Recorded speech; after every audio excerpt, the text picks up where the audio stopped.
So this is a very first lecture of capacitor chapter. Capacitor chapter is like very important chapter और काफ़ी सारा इसमें electrostatics आपका use होगा. A lot of current electricity will be there and not just capacitor as a whole chapter. आपका आगे भी alternating current chapter आएगा, वहाँ पे भी capacitor का काफ़ी यूज़ है. So there will be like many chapters जहाँ पर capacitor somewhere or other you'll use it, right? So let's begin like what exactly is capacitor ना. capacitor किसको बोल रहे हैं हम लोग, exactly है क्या है capacitor. Let's start with that and then we'll go for mathematical expression. कि mathematical expression में हमारे पास कैसे हम लोग capacitance किसी body का calculate करें and what do we actually mean by it, right?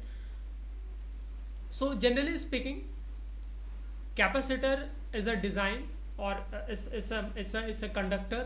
Conductor का आपने एक डिज़ाइन बनाया है जो चार्ज स्टोर करके रखता है, ठीक है. So that is what the main idea behind capacitor is, जो ये बेसिक जॉब है कैपेसिटर का. So will write it stores charge, it stores charge which can later be released in a controlled manner. So आप charge store करके रखते हैं इसमें and then different depending on requirement आप इससे चार्ज वापस ले सकते हैं, right. So it's basically charge storing sort of ये डिवाइस हो गया आपका, ठीक है. Now before we get into capacitance का जो मैथमेटिकल एक्सप्रेशन है, एक्चुअली कैपेसिटेंस इनडायरेक्टली हम लोगों ने इलेक्ट्रोस्टैटिक्स चैप्टर में पढ़ रखा है, ठीक है. सो कैसे पता चलेगा, कैसे पढ़ के रखा है हम लोगों ने, कहाँ इन्फॉर्मेशन ये आया था, और it's like we never discussed about, right. Capacitor electrostatics में कहीं भी हम लोगों ने कैपेसिटर वर्ड टर्म यूज़ नहीं किया, right. So let's look at that. So एक बेसिकली स्फेरिकल शेल का केस हम लोगों ने करके रखा है. Like it has some charge Q, इसके सरफेस पे कुछ कंडक्टिंग स्फेरिकल शेल है, इसके सरफेस पे कुछ चार्ज है, इसका अपना कुछ रेडियस है जैसे capital R, and obviously because of charge का कुछ अपना पोटेंशियल होगा, ठीक है. तो यहाँ पर क्या है, पोटेंशियल का एक्सप्रेशन हम लोगों ने एक बहुत सिंपल सा डिराइव करके रखा था. It was K Q by capital R. This we already know. If you look carefully, अगर आप इसको ध्यान से देखोगे तो इसमें आपका जो के है वो कांस्टेंट वैल्यू है, उसका वैल्यू होता है कांस्टेंट, जो किसी पर्टिकुलर स्फीयर के लिए आपका कैपिटल आर भी कांस्टेंट हो जाएगा, ठीक है. So that is also constant value. यानी इनडायरेक्टली आप ये बोल रहे हो कि पोटेंशियल हमारा डिपेंड कर रहा है डायरेक्टली चार्ज पे, right. This is what we are trying to say here. So basically potential आपका चार्ज पे डिपेंड कर रहा है, राइट. तो हम लोग इसको ऐसे भी बोल सकते हैं, we can say in to different ways. ऐसे बोल सकते हैं कि जैसे जैसे आप चार्ज बढ़ाओगे स्फेरिकल शेल के ऊपर, कंडक्टिंग स्फेरिकल शेल के ऊपर, तो उसका उसी प्रोपोर्शन में आपका पोटेंशियल इंक्रीज होगा. This is one way to say. या फिर आप उल्टा बोल सकते हो, you can also say that Q proportional to V. आप ऐसे ही बोल सकते हो. इसका मीनिंग ये होगा बेसिकली कि कंडक्टिंग शेल आपका किस पोटेंशियल पे है उस पर डिपेंड करता है, for that given particular shell उस पर डिपेंड करता है कि वो कितना चार्ज स्टोर करेगा, right. So you can say in both ways, है ना. आप दोनों तरह से उसको बोल सकते हो कि चार्ज कितना स्टोर किया उस पर डिपेंड करता है कितना पोटेंशियल उस कंडक्टिंग शेल का होगा, या फिर आप ऐसे बोलो कि कंडक्टिंग शेल किस पोटेंशियल पे उस पर डिपेंड करता है कि वो कितना चार्ज स्टोर करके रखेगा, राइट. सो एक्चुअली क्या है, इसी को हम लोग कैपेसिटेंस बोलते हैं, ठीक है. और ये जो रिलेशन है, ये जो कांस्टेंट प्रोपोर्शनल साइन हटाकर जो कांस्टेंट है हमारा, उसी को हम लोग कैपेसिटेंस बोल रहे हैं. So basically it's capacity of a design to hold charge. किसी पर्टिकुलर पोटेंशियल पे कितना चार्ज कोई डिज़ाइन रख सकता है, उसी को हम लोग कैपेसिटेंस ऑफ डिज़ाइन बोल रहे हैं. So generally speaking we can say that potential of a conductor is proportional to charge. आप ऐसे बोल सकते हो. So V is proportional to charge. This is what you can say. या फिर आप उल्टा बोल लो कि चार्ज क्या आपका पोटेंशियल पे डिपेंड कर रहा है. एंड प्रोपोर्शनली साइन हटाकर, इससे पहले तो क्या था, हम लोगों ने एक स्पेसिफिक केस का फॉर्मूला देखा, राइट. मेटल स्फेरिकल शेल का हम लोगों ने, मेटेलिक स्फेरिकल शेल का हम लोगों ने एक स्पेसिफिक फॉर्मूला देखा जो हम लोगों ने इलेक्ट्रोस्टैटिक्स में पढ़ा था. मैं यहाँ पे एक general expression I want to write here. So basically charge equals to, मैं प्रोपोर्शनली साइन हटा रहा हूँ. So Q equals to some constant into V, ठीक है. Q equals to some constant into V, ऐसे लिख सकते हैं हम लोग। और ये जो आपका कांस्टेंट है, दिस कांस्टेंट सी, ये जो कांस्टेंट वैल्यू है कांस्टेंट सी, इसी कांस्टेंट को एक्चुअली हम लोग किसी भी पर्टिकुलर डिज़ाइन का, किसी भी मेटेलिक डिज़ाइन का, कंडक्टिंग डिज़ाइन का आप कैपेसिटेंस बोलते हो। So this is essentially capacitance of the body. तो ये आपका क्या है, बॉडी का कैपेसिटेंस हो गया, ठीक है। सो एसेंशियली कैपेसिटेंस क्या बताता है आपको? सो कैपेसिटेंस आपको ये बता रहा है, अगर मान लो किसी डिज़ाइन का कैपेसिटेंस का वैल्यू हाई है, किसी डिज़ाइन का कैपेसिटेंस का वैल्यू लो है, तो उसका मीनिंग क्या हुआ? उसका मीनिंग सिंपली ये हुआ कि कौन सा डिज़ाइन ज़्यादा चार्ज स्टोर कर सकता है, उसका कैपेसिटेंस का वैल्यू ज़्यादा रहेगा। So we can write capacitance of the body denotes its ability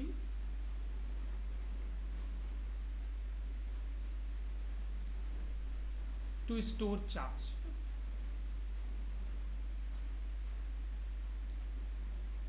सो कोई डिज़ाइन, कंडक्टिंग डिज़ाइन कितना चार्ज स्टोर कर सकता है, हम लोग उसी को हम लोग क्या बोल रहे हैं, कैपेसिटेंस बोल रहे हैं। सो किसी भी डिज़ाइन में कभी भी आपको कैपेसिटेंस ढूंढना होगा ना, तो only thing you look for is relation between उस डिज़ाइन का पोटेंशियल एंड उस पर कितना charge, that's it.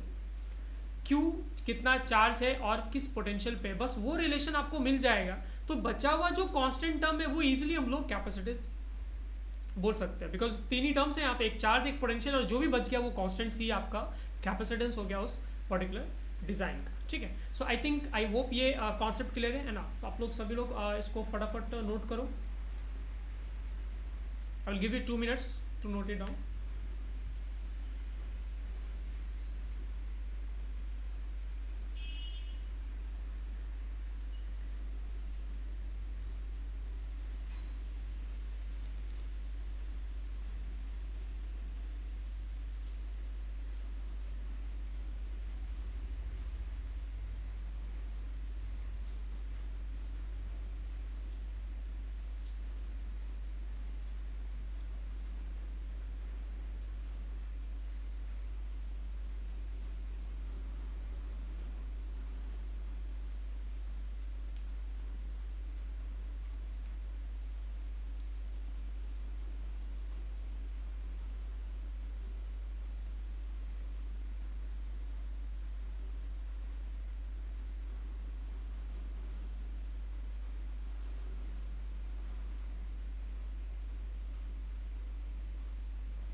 So basically now we have a formula Q equals to CV, ठीक है। तो ये फॉर्मूला आपको माइंड में रखना है। This is like very simple formula capacitance chapter का, और ये काफ़ी बार यूज में आएगा, ठीक है। नाउ कैपेसिटेंस का एक और डेफिनेशन है, मैथमेटिकल सॉर्ट ऑफ डेफिनेशन आप बोल सकते हो। वो डेफिनेशन कैसे हम लोग देखेंगे उसको एक बार देख लेते हम लोग। सो कोई भी रैंडम डिज़ाइन का मैंने कंडक्टर लिया है, यानी रैंडम शेप का मैंने कंडक्टर लिया है, जिसके पास currently it has some charge Q, है ना। अभी इसके पास सम चार्ज Q है, एंड इसका पोटेंशियल क्या है आपका, अभी as of now potential is V। And हम लोग क्या कर रहे हैं, इसमें थोड़ा सा चार्ज और डेल्टा Q चार्ज और क्या आप इसमें ला के इसमें ऐड कर रहे हैं, ठीक है। सो डेल्टा Q चार्ज आपने ला के क्या किया, कंडक्टिंग डिज़ाइन के ऊपर आपने डाल दिया, ठीक है। नाउ लेट्स सी क्या रिलेशन उससे चेंज हो रहा है ना। So initially Q equals to CV था, मतलब चार्ज Q था, वोल्टेज V है, तो Q इक्वल्स टू CV आपने यूज़ किया है। नो आप चार्ज कितना दे रहे हो उसी प्रोपोर्शन में वोल्टेज इंक्रीज होता है, ठीक है। पोटेंशियल उसी प्रोपोर्शन में इंक्रीज होगा। चार्ज डिक्रीज करोगे उसी प्रोपोर्शन में आपका पोटेंशियल डिक्रीज होगा। बट कांस्टेंट C जो है वो एक पर्टिकुलर डिज़ाइन के लिए आपका कांस्टेंट है। जैसे मैं इसी कंडक्टिंग डिज़ाइन की अगर मैं बात कर रहा हूँ तो इसके लिए मेरा सी जो है वो एक फिक्स वैल्यू है. So initially like if I से लाइक ये इक्वेशन 1 है मेरा, ठीक है, तो इक्वेशन 2 भी मैं बनाऊंगा तो उसमें रिलेशन क्या है, इसी पैटर्न का होगा, यानी charge equals to some constant which is C into potential, वैसा ही आपका हमारा आएगा. तो हम लोग क्या कर रहे हैं, डेल्टा क्यू, बस इतना चार्ज हम लोगों ने इसमें ऐड किया है कि वोल्टेज हमारा जो है ना 1 वोल्ट से इंक्रीज हो. So that much charge we have added. ठीक है, so let me write it here that we suppose we supply extra delta q charge to increase the potential of conductor by 1 volt. ठीक है, सो इतना charge हम लोगों ने add किया है कि पोटेंशियल आपका क्या है 1 वोल्ट से इंक्रीज होगा, है ना, वो हमें देखना है कि कितना आपको ऐड करना है. सो हम लोगों ने इतना ऐड किया है कि 1 वोल्ट से हमारा पोटेंशियल इंक्रीज हो. लेकिन पैटर्न क्या है, फॉर्मूला आपका ऐसा ही फॉलो होगा. So now total charge is Q plus delta Q, ये आपका टोटल चार्ज हो गया, equals to constant C capacitance वैसा ही रहेगा इनटू न्यू वोल्टेज, जो अब नया वोल्टेज हो गया. तो नया वोल्टेज आपका क्या हो गया, इस v प्लस 1, पहले v था और वोल्टेज 1 से इंक्रीज हो गया. ठीक है, तो आप ऐसे लिख सकते हो, this is your equation number 2. ठीक है, इक्वेशन 2 में इक्वेशन 1 लेट्स से सब्ट्रैक्ट कर दो. तो इक्वेशन 2 में अगर इक्वेशन 1 सब्ट्रैक्ट करें तो you will get q plus delta q LHS में माइनस q, RHS में you will get C v plus 1 minus C V. तो बेसिकली यहाँ से आपको मिल रहा है delta q equals to C V भी कैंसिल हो जाएगा, इक्वल्स टू सी.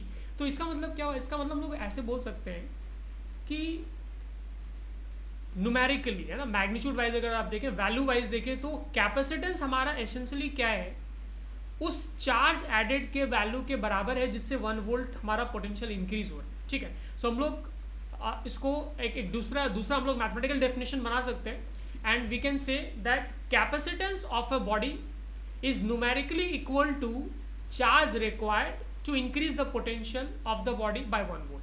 1 वोल्ट बढ़ाने के लिए कितना चार्ज हमें देना पड़ेगा बॉडी के ऊपर, उसी चार्ज के मैग्नीट्यूड से, मैं न्यूमेरिकल वैल्यू की बात कर रहा हूँ, मैग्नीट्यूड की बात कर रहा हूँ, उसी चार्ज को हम लोग क्या बोल रहे हैं, we are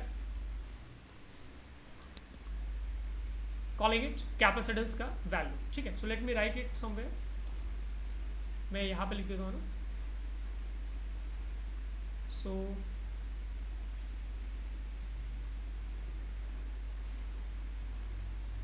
the capacitance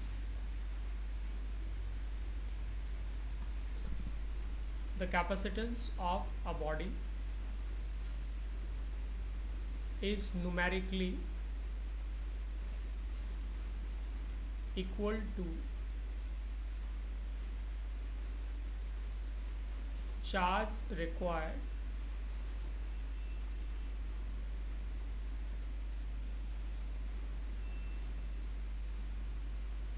to increase the potential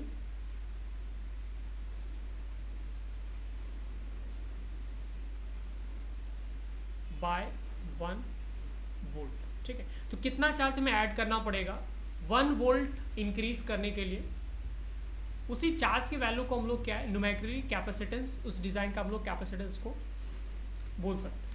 ठीक है, अगर आप यूनिट की बात करेंगे तो कैपेसिटेंस का जो यूनिट होता है SI यूनिट, स्टैंडर्ड यूनिट की अगर बात करें तो SI यूनिट आपका जो कैपेसिटेंस का है, इट इज़ कॉल्ड फेराड बोलते हैं, और इसको हम लोग जनरली कैपिटल F से रिप्रेजेंट करते हैं. ठीक है, एंड यूनिट कैपेसिटेंस का निकाला बहुत easy, because Q equals to CV है, तो कैपेसिटेंस क्या लिख सकते हैं आप, Q बाय V लिख सकते हैं. तो यू कैन ऑल्सो से कि farad is nothing but coulomb per volt, है ना, आप ऐसे बोल सकते हैं. चार्ज डिवाइड बाय वोल्टेज आपको क्या दे रहा है, कैपेसिटेंस दे रहा है. सो कैपेसिटेंस का 1 unit can be written as 1 coulomb divide by 1 volt, है ना, कूलम ओवर वोल्ट हम लोग, ये भी हम लोग इस तरह से भी हम लोग यूनिट उसका रिप्रेजेंट कर सकते हैं. ठीक है, इसको नोट करते हैं. I'll give it 2 minutes for this, आप आराम से इसको नोट करो.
Now let's look at factors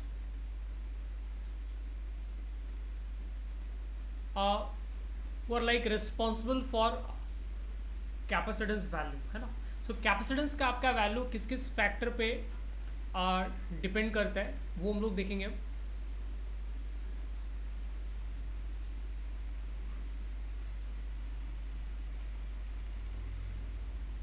so let me make two categories है ना. यहाँ पे मैं दो कैटेगरी बना रहा हूँ. फर्स्ट इज किस पे नहीं डिपेंड करता है, वो ज़्यादा इंपॉर्टेंट है समझना, बिकॉज इसमें काफ़ी कन्फ्यूजन हो जाता है. And as you proceed further, जैसे जैसे आप आगे बढ़ोगे पीछे के चैप्टर्स भूलते जाते हैं. This is the like typical habit, ये इंसान की आदत होती है. और फिर इसकी वजह से क्या है, बेसिक जो फंडामेंटल्स है वो भी लोग कई बार भूल जाते हैं. And then basically you get screwed up, right. So capacitance of a body does not depends on, किस पे नहीं डिपेंड करता है पहले वो देखते हैं, ठीक है. एंड देन किस पे डिपेंड करता है वो देखेंगे ना. सो हियर लेफ्ट में मैं वो वैल्यूज लिखेंगे हम लोग, फैक्टर्स लिखेंगे जिसपे कैपेसिटेंस डिपेंड करता है, ठीक है. So capacitance of a body depends on, ठीक है. किस पे नहीं डिपेंड करता है वो मैं रेड कलर से लिख रहा हूँ, सो दैट आपके मेमोरी में, लॉन्ग टर्म मेमोरी में चला जाए. It may appear to you, ऐसा आपको फील आ सकता है. Like let me write formula, जो हमारा कैपेसिटेंस का फॉर्मूला था Q इक्वल्स टू CV था, this we know. Therefore capacitance can be written as Q divide by V, है ना. चार्ज डिवाइड बाय पोटेंशियल आप बोल सकते हैं कि कैपेसिटेंस हम लोग रिप्रेजेंट कर रहे हैं. यहाँ से क्या है, लोगों के मन में एक कन्फ्यूजन क्रिएट हो जाता है. मैथमेटिकल एक्सप्रेशन देखिए कन्फ्यूजन क्रिएट हो जाती है कि ओके फाइन, सो चार्ज के पे डायरेक्टली डिपेंड करता है. C न्यूमरेटर में चार्ज है, सो चार्ज पे डायरेक्टली डिपेंड करता है. एंड डिनोमिनेटर में पोटेंशियल है, सो पोटेंशियल के इन्वर्सली प्रोपोर्शनल है, मतलब पोटेंशियल पे इन्वर्सली डिपेंड कर. नहीं, ऐसा कुछ नहीं, ठीक है. C is a constant. वो कांस्टेंट क्या है, अलग अलग डिजाइन पे डिपेंड करेगा. देयर आर अदर फैक्टर्स जिस पे कांस्टेंट C डिपेंड करता है, बट Q और V पे वो डिपेंड नहीं करता है. इट माइट लुक फॉर्मूला से ऐसा आपको लग सकता है, जैसे ग्रेविटेशनल कांस्टेंट फॉर्मूला में F equals to G m1 m2 by r² आप लिखते हो, तो वहां से कई बार ऐसे फीलिंग आने लगता है कि ओके सो G डिपेंड करता है फोर्स पे, रेडियस पे, मास पे. नहीं, ऐसा नहीं है, ठीक है. So first let me write and then I will explain. Charge पे नहीं डिपेंड कर सकते, तो it does not depends on charge on conductor. हालांकि फॉर्मूला देख के तो लग रहा है कि चार्ज पे डिपेंड करता है. सो चार्ज कंडक्टर पे कितना लिया आपने उस पर डिपेंड नहीं करता है, ठीक है. कंडक्टर पे अगर आप कम चार्ज रखोगे तो भी कैपेसिटेंस उतना ही रहेगा. कंडक्टर पे आप चार्ज बढ़ाओगे तो भी कैपेसिटेंस उतना ही रहेगा. So it doesn't matter. Potential पे भी डिपेंड नहीं करता, ऑल्दो फॉर्मूला से it may give you that feeling कि नहीं नहीं सर पोटेंशियल पे डिपेंड कर रहा है, नहीं कर रहा है, sorry. So potential of the conductor उस पर भी ये डिपेंड नहीं करता है, ठीक है. सो लॉजिक क्या है, क्यों नहीं डिपेंड करता है. एक्चुअली क्या है, आपने रिलेशन क्या, C कैपेसिटेंस को इंट्रोड्यूस करने से पहले आपका रिलेशन क्या था. आपका रिलेशन ये था कि चार्ज पोटेंशियल पे डिपेंड कर रहा है, राइट. वो डायरेक्ट रिलेशन था. मतलब आप जितना चार्ज बढ़ाओगे उतना ही पोटेंशियल इंक्रीज हो जाएगा. सो इवेंचुअली आपका रेशियो सेम रहेगा. सो आप चार्ज इंक्रीज करोगे पोटेंशियल भी उसी प्रोपोर्शन में इंक्रीज हो जाएगा, रेशियो सेम रहेगा. चार्ज अगर आप डिक्रीज करोगे पोटेंशियल उसी रेशियो में डिक्रीज हो जाएगा. ओवरऑल रेशियो आपका कांस्टेंट वैल्यू C देगा. सो इस पे ये डिपेंड नहीं करता है, ठीक है. सो कैपेसिटेंस क्या है, चार्ज पे डिपेंड नहीं करता, कंडक्टर के पोटेंशियल डिपेंड नहीं करता. इसमें आपको बिल्कुल भी कंफ्यूज नहीं होना है, जीरो कंफ्यूजन होना चाहिए इसमें, राइट. किस पे डिपेंड करता है, it depends on geometry of design. So basically आपने जो कंडक्टिंग डिजाइन लिया है वो किस तरह का है, किस शेप का है, किस साइज का है. It depends on lot of factors. Geometry पे डिपेंड करता है. विल सी, आगे हम लोग देखेंगे different types of capacitor. Will see, वहाँ पे हम लोग देखेंगे कि ये किस किस पे डिपेंड कर रहा है, किस तरह के कंडक्टिंग डिजाइन के लिए एग्जैक्टली कैपेसिटेंस किन किन चीज़ों पे, किस फैक्टर डिपेंड कर रहा है, that will see. And it also depends on medium of surroundings. So क्या आपने मटेरियल फिल किया है, आपके कंडक्टिंग डिजाइन में क्या है एडिशनल मटेरियल है, उस पर भी वो डिपेंड करता है. बट वो आगे क्या है आपका आएगा. अभी as of now let's just write it down. इसको बस लिखते हैं and let will solve couple of questions just to get a basic feeling कि हाँ हमें कैपेसिटेंस का बेसिक लॉजिक आ गया है, ठीक है. इसको नोट करो. I will give you 1 minute.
Let's have a look at this problem, है ना.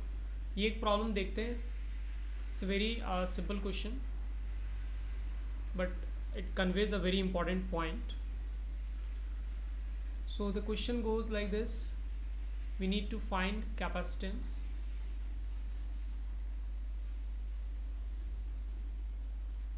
of an isolated metal sphere of radius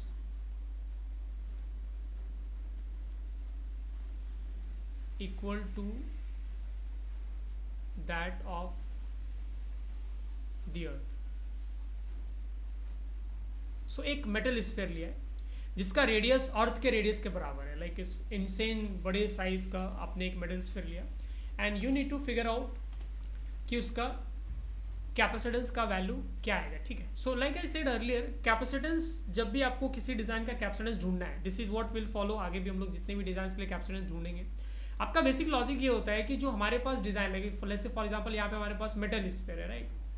so metal sphere पे लेट्स से चार्ज क्यू है. मेटल स्फीयर का कुछ पोटेंशियल होगा. मेटल स्फीयर का जो radius है that is given let's say radius of earth which is capital are.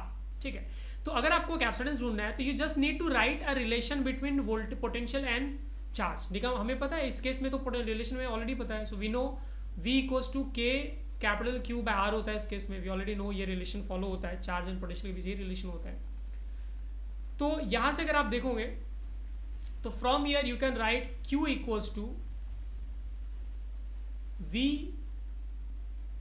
या फिर आप ऐसे लिख सकते हो इसको R by K into V, आप ऐसे लिख सकते हो, राइट. एंड थोड़ा सा अगर आप R K का वैल्यू 1/4 पाई एप्सिलॉन नॉट डालो तो basically 4 pi epsilon not capital R into V हो गया. अब मैंने आपको क्या बोला था, let's compare this expression with basic capacitor का रिलेशन. तो Q इक्वल्स टू कैपेसिटर क्या लिखते हैं हम लोग, CV लिखते हैं. और यहाँ पे आपने क्या लिखा, Q equals to some constant which is 4 pi epsilon naught R into V. Therefore इसका मीनिंग क्या हो गया, कैपेसिटेंस का आपका वैल्यू इस पर्टिकुलर डिजाइन के लिए 4 पाई एप्सिलॉन नॉट R हो गया. इनफैक्ट हम लोगों ने ये फॉर्मूला ही बना लिया एक तरह से. ठीक है, हम लोगों ने फॉर्मूला ही ढूंढ लिया.